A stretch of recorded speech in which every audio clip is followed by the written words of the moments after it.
Welcome back to the channel, folks. I'm Dr. Vishal, and as I've been navigating my career as a freshly minted doctor, I realized that there are many more skills that I need to acquire besides the ones taught in the halls of medical college. So the medical college prepares you to treat the human body. You have a working knowledge of human anatomy, physiology. You know about diseases and the various treatment protocols necessary to treat them. Learning all of this is no easy feat. However, when it comes to rising and shining in the real world medical career as a fully formed doctor, it takes much more than what is mentioned in the pages of a clinical textbook. As I saw the big people in the medical industry, the ones who are shaping the healthcare of tomorrow, I observed that they know many more things besides collecting symptoms and advising treatment protocols. Hence, I started to pay close attention to all these non-medical skills which can come in handy and have actually come in handy. And here is a little roundup of all the essential non-medical skills that I find important and they may help you in the future as well. First group of skills, I will club them under the term talking skills. Talking is a big part of a doctor's daily job. He has to talk to the patients, he has to talk to other medical students, his colleagues, the healthcare management, the insurers, and the list is endless. And to each and every different kind of person, the way you talk also varies. With the patient, at times you have to be the messenger of serious news like an incurable disease or maybe loss of a relative. However, the pleasure of seeing the patient smile while leaving your office with a clarity in his mind is unmatched. I understood that all of this cannot be achieved if I leave things to chance. Having a working knowledge of how to talk properly comes in really handy in such situations. Command over the language, the tonality of your voice, the structure of your sentences really helps in creating an impression in the mind of the listener. Not just the transfer of information is important, but making sure that the person understands the concept clearly is just as important. I started picking up talking skills from various YouTube videos. I started watching a lot of talking head videos like the one that you are watching now. After watching many videos, I understood that there are some people who are good at talking and there are some people who really bore me and I could not watch their videos more than a few minutes. I'll be really happy if you've reached my video so far. Then I started making notes and remembering things which are good in people whose videos I like to watch a lot. Is it the tone of the voice? Is it the choice of the words? Is it the jokes that they crack? Slowly and steadily, you will also start picking up all those habits the way I did. Another thing which I did is that I did not stick to just one genre of videos or just one person or one style of person talking. I moved from listening about informative videos to watching stand-up comedy, watching storytelling, and also sometimes political speeches. All of these different genres make me understand the difference between various styles of speaking, how do they sound, how does their face look, the choice of words, and so on and so forth.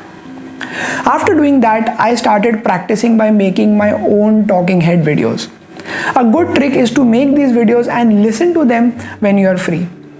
It really helps if you are alone so that you don't have this extra pressure of somebody judging you. However, if you feel confident enough, you can also put them out on the internet.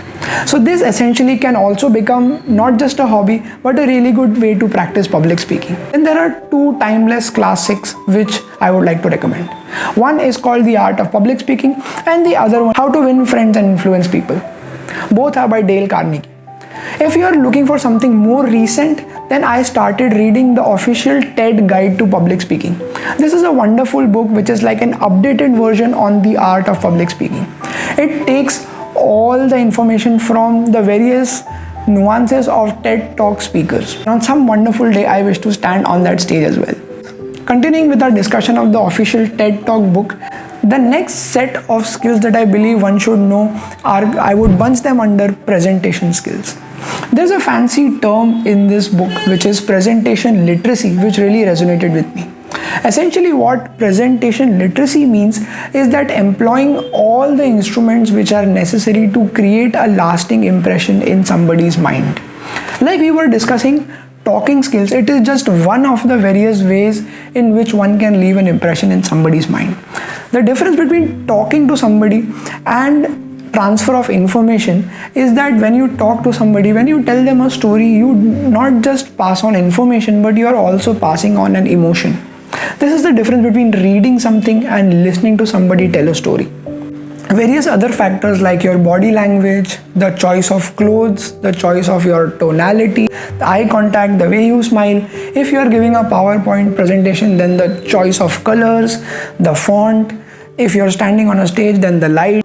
Your overall demeanor comes into play in creating something called as presentation literacy. It is not just restricted to giving stage presentations or maybe having a work meeting or a Zoom call meeting. It is something which you carry every day when you interact with other people. People remember you by the impression which you leave on their mind, and having some working knowledge of presentation literacy comes in really handy. Again, I would strongly recommend you to read that book in order to dive deeper into the various concepts which make you a more confident person. I would advise you to log on to Skillshare, use the trial period to go through various courses on graphic design, color matching, presentation.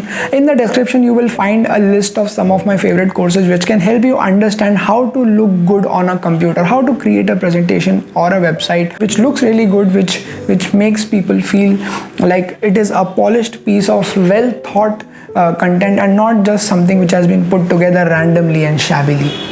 Another set of skills that I wish somebody would have taught me much earlier are money skills. By money skills, I mean skills of personal finance.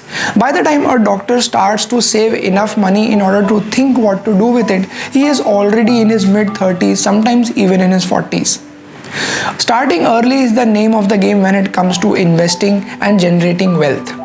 Hence, doctors in general have a late start. The most commonly followed plan of action is that you show up for work every day. At the end of the month, you get a paycheck. You spend some money, you save some money, and hopefully by the end of many decades, you would have saved enough money to last you for the rest of your retirement period. However, after reading books like Rich Dad, Poor Dad, The Psychology of Money, and 4-Hour Work Week, I realized that this is not the smartest way to save money and plan for your retirement.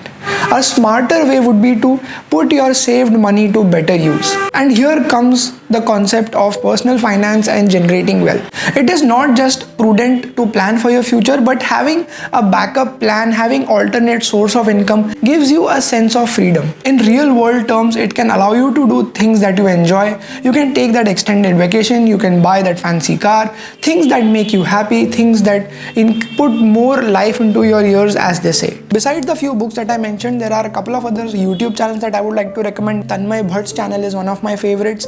Ankur Wariku's channel is also one of my favorites. And if you're a fan of listening to podcasts, then Naval Ravikant podcasts are unmatched when it comes to understanding the concept of money, services, value, so on and so forth.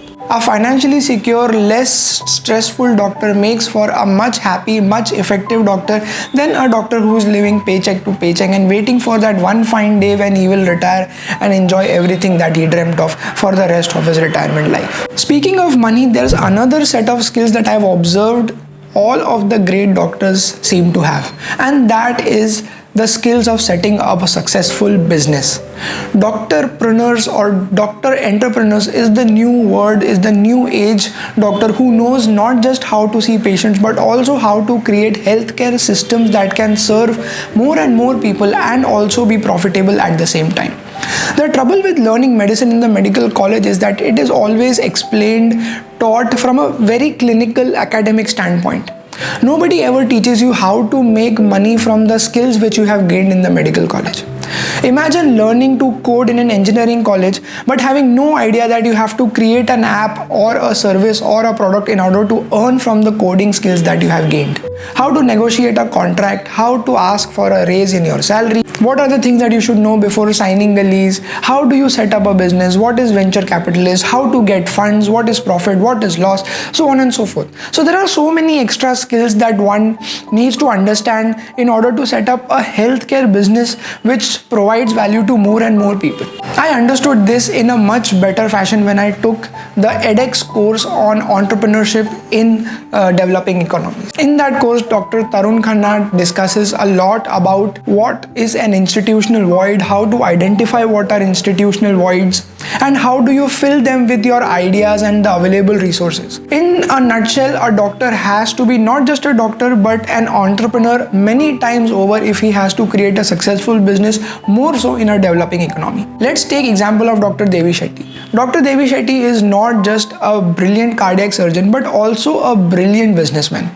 He has set up a chain of hospitals not just in India but in various other continents around the world, and has been successful in forming a system with the government, with the private practitioners and multiple other players, which in the end is not just affordable but also profitable. This opened my eyes to various possibilities that can come with being a doctor and an entrepreneur at the same time. In addition to that, you can watch a lot of videos by Ali Abdul. If you understand English, he is a medical student and also a successful businessman who can teach you how to turn your medical knowledge or basically any raw skill which you have into skill which can be monetized.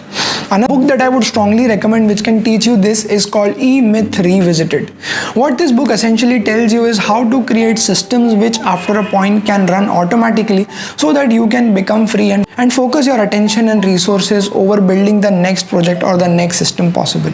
It frees your time, mind. It does not tie you with the limited number of hours that you can provide to running a particular system. Once that system is in place, you can move on to the next, create another system and then move on to the next, and hopefully all of these systems will run automatically and you would be earning some money from them without actively contributing your time after a certain limit. The last set of skills that I believe every doctor should have is mindfulness skills. By mindfulness skills, I mean skills which can actively help you manage your stress in an efficient manner. Doctor burnout is real and is catching up with doctors sooner than we think. Doctor suicide is on the rise and has been on the rise consistently since past many years. It is ironical to think that doctors who are trained to save others' lives eventually die of the stress which comes from saving so many lives. Learning how to manage your stress overall increases your quality of life. Imagine a patient getting treatment from a grumpy, frustrated, angry doctor versus him getting a treatment from a happy, stress-free doctor. I believe the happy and the stress-free doctor can provide efficient care compared to an angry, grumpy doctor. However, we cannot leave this to chance and circumstances when it comes to protecting our own happiness. My personal observation is that day by day it is becoming difficult to remain happy. It is taking more and more efforts for you to be happy, and the more you give yourself importance, the more happier, the more stress-free you can live, your quality of life can improve drastically, and it reflects not just in your professional life but also in your personal life. The idea is to have the luxury of having enough time to pursue your hobbies and passions. I would hate to see myself or any other doctor being a glorified daily wage worker. Somebody who is living paycheck to paycheck, somebody who has to show up every day on the job because he needs the money. So there are 4 possible techniques that one can use in order to achieve mindfulness and protect yourself from the stress and burnout of a doctor's life. The first one is to create a close social group, your inner circle, so to say. This is a group of friends or colleagues who you can talk to without the fear of judgment. You can reach out to them whenever you feel like, and you know that they will always give you the right guidance. It takes years to build a close-knit group of friends, but once you have got such a group of friends, do everything to protect these relationships because they might really help you save your life someday. As we get more connected via internet, we have become more disconnected at a personal level. Very rarely do we talk to people just for the sake of it. Most of the time it is dropping text messages here and there and talking only when we have some business to do. This cannot help you in the long run, and that is why we often find ourselves at loss for people to speak to when we are really stressed, and hence things go out of hand because of the tunnel vision which you have developed. Hence, developing a core group of friends who are there to support you is something which should be actively pursued. This does not mean that you find people and start crying over their shoulders. This does mean that you should also be available for someone else when they are in the need of some stress busting advice. This inner circle works both ways. The second method that you can apply in order to manage your stress is intentional time off. As doctors, we are trained to work as much as possible. Long working hours are encouraged, they are appreciated. The more patients you can see, the more time you can dedicate to the service of your patients, the better doctor you are considered in the long run. However, this can take a heavy toll on your life real fast. Hence, taking intentional time off can come in really handy. This time off can be filled with lots of hobbies and passions, basically all the stress busting activities that you always imagined you would do someday. Hobbies and passions have this quality of giving you instant returns without the stress of being perfect and being good at it. Unlike your profession where you have to earn money, and the better you are, you earn more money, hobbies and passions don't carry that stress, and hence they give you more joy and happiness for the sheer sake of doing it. The third method is actively learning how to do meditation and mind relaxation exercises. I was never a big fan of such exercises, but recently I have started to realize the importance of doing yoga and meditation in order to calm yourself down. A stressful person, knowingly or unknowingly, can trigger violence before they even know it. And once violence is triggered, things become ugly, unimaginable, and at times dangerous. Nobody wants a stressful, angry, frustrated doctor to see their patients, and no doctor wants thanklessness as a return of their hard work which they have put in. This chain can be broken if the doctor is happy, cheerful, and with a calm mind. It cannot happen unless and until you actively take effort to keep stress away, because medicine, let's face it, is a stressful job. The fourth method to manage your stress is seeking CBT or cognitive behavioral therapy. It is something that doctors believe is only reserved for patients. Hence, when they themselves are stressed, this option never comes to their mind. But lately this trend has been changing as doctors are being educated about seeking CBT or cognitive behavioral therapy as an option to manage their stress. Anything which can save from a potential mental breakdown or a suicide is welcome and should be prioritized over leaving things to chance. So this was a little roundup of all the other extra skills that I believe a doctor should know, things that I have started to pay attention to.